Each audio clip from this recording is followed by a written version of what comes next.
selamat datang ke Dapur Mary. Hari ini aku mau berbagi ke teman-teman resep bubuk ikan teri. Teman-teman yang punya anak kecil pasti tidak asing lagi dengan bubuk ini.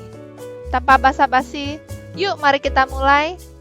Pertama-tama, masukin ikan teri yang sudah dibersihkan ke dalam loyang. Ikan terinya sudah dicuci 2 kali dengan air untuk mengurangkan level garam di ikannya. Kemudian keringkan ikan terinya dengan tisu dapur. Aku memakai ikan teri yang kepala dan ekor sudah dibuang.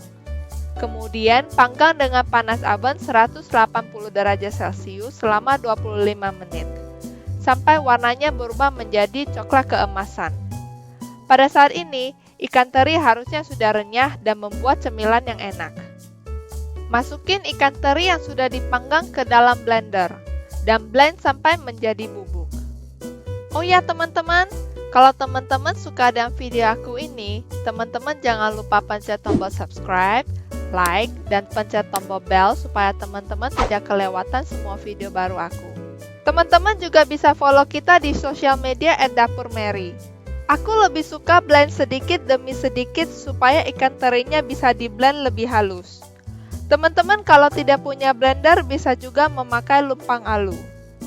Karena bubuk ini dibuat untuk anak kecil, aku lebih suka ayakin dulu, supaya bubuk yang dihasilkan benar-benar halus. Ikan teri merupakan salah satu makanan yang bergizi dan kaya akan protein, vitamin, dan mineral.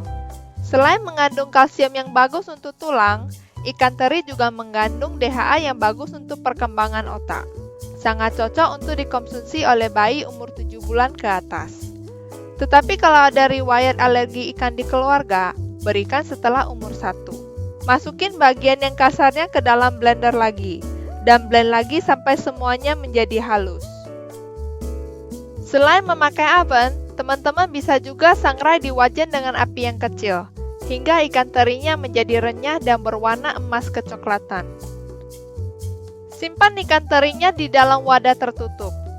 Ikan teri bisa tahan 1 tahun jika disimpan di tempat yang dingin dan kering.